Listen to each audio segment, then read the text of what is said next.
হসপিটালে চলে আসছি। এই তো হসপিটালের কাছেই চলে এসেছি বাবা, একটু অপেক্ষা করো, একটু কষ্ট করো। না না না, এই অবস্থা তোর মাকে ভিতরে ঢুকতে দেওয়া যাবে না। তোর মাকে নিয়ে তুই অন্য হসপিটালে যা। স্যার আমার মায়ের অবস্থা খুবই খারাপ, অন্য হসপিটালে নিয়ে যাওয়ার আগে মারা যেতে পারে। আচ্ছা, তোর মা মারা যাক কি বেঁচে থাকুক তার দেখার সময় আমার নেই। 3000 টাকা দিতে পারলে তোর মাকে নিয়ে তুই ভিতরে ঢুকতে পারবি। স্যার আমরা তো অনেক গরিব মানুষ, আমরা এত টাকা কোথায় পাবো?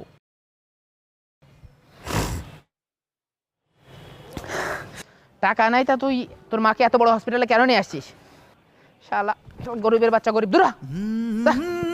হাসপাতালের দালাল রকি ওই গরিব ছেলের অসুস্থ মাকে হাসপাতাল থেকে তাড়িয়ে দিলে ভ্যান চালক তার মাকে বাইরে নিয়ে চলে যায়। এসব দৃশ্য হাসপাতালের সৎ ডাক্তার মুকাররম দেখতে পেয়ে, এই এই কি হচ্ছে এখানে? এই তুমি ওকে তাড়িয়ে দিচ্ছ কেন? এই ছেলে এদিকে এসো।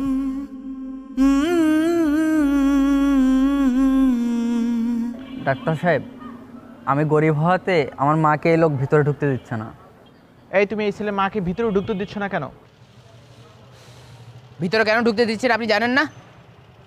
আমার কাছে বাধা দিলে কিন্তু আমি সুপারকে জানাবো। যাও তুমি সুপার স্যারকে জানাও। ঠিক আছে দাঁড়ান, আপনার ব্যবস্থা আমি করছি। কোথায় তোমার মা? ওই যে আমার আম্মু, এই যে আমার আম্মু। কে তোমার কাছে বাধা দিয়েছে? মোকাররম স্যার। আমি তাকে বললাম যে স্যার আমরা এত টাকা কোথায় পাবো? আমার কাছে বাধা দিলে কিন্তু আমি সুপারকে জানাবো। যাও তুমি সুপার স্যারকে জানাও। ও নিষেধ করার পরও আপনি ওই পেশেন্টকে ভিতরে ঢুকতে দিয়েছেন কেন? স্যার ওই পেশেন্টকে অন্য হসপিটালে নিয়ে যাওয়ার আগে মরে যাওয়ার সম্ভাবনা ছিল, এই জন্য আমাদের হসপিটালে অ্যাডমিট করেছি। আর তাছাড়া তারা অনেক গরিব। মরে গেলে যেত, তাতে আপনার কি? আমি কি দয়া দেখানোর জন্য এই হসপিটাল করেছি? স্যার এগুলো আপনি কি বলছেন? হ্যাঁ ঠিকই বলেছি। আপনাকে যে কাজের জন্য রাখা আছে সেই কাজ করুন। যান 5 নং ওয়ার্ডে যান। বাবা এই তো আমরা এই যে হসপিটালে চলে আসছি, এই তো হসপিটালের কাছেই চলে এসেছি বাবা, একটু অপেক্ষা করো, একটু কষ্ট করো, আর অল্প একটু কষ্ট করলে হবে।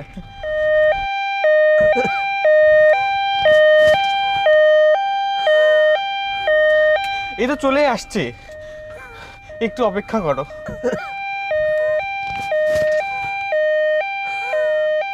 একটু কষ্ট করো।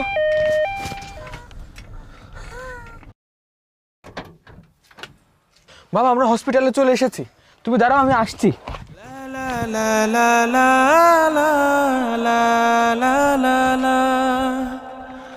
ডাক্তার সাহেব কোথায়?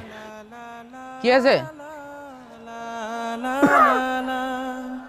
আমার বাবা স্ট্রোক করেছেন, একটা হুইল চেয়ার দিন। হুইল চেয়ার আর রুম ভাড়া 3000 টাকা দেন।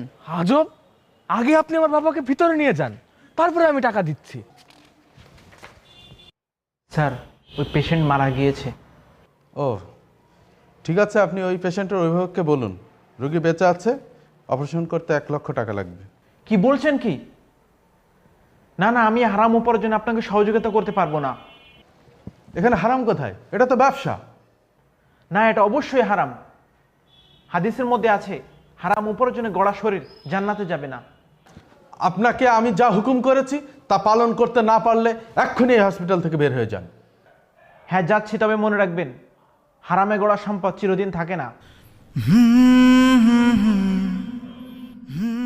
না না, টাকা পরিশোধ না করলে কোনোভাবেই আপনার বাবাকে ভিতরে নিয়ে যেতে পারবেন না। হসপিটালের ম্যানেজার সালাউদ্দিন সাহেব জরুরি কাজে বাইরে যাওয়ার জন্য রওনা দেয়। স্যার আমার বাবা অ্যাম্বুলেন্সে অসুস্থ অবস্থায় রয়েছে, আর এই লোকটা টাকা ছাড়া ঢুকতেই দিচ্ছে না। স্যার এসব ব্যাপারে আমার সাথে কথা বলে লাভ নাই, এ ব্যাপারে ওনার সাথেই কথা বলুন। স্যার আমার বাবার উপরে একটু দয়া দেখান স্যার। আমি দয়া দেখানোর জন্য হসপিটাল করিনি, অনেক টাকা খরচ করে ডাক্তার হয়েছি। টাকা দিতে না পারলে এখান থেকে নিয়ে যান অন্য জায়গায়।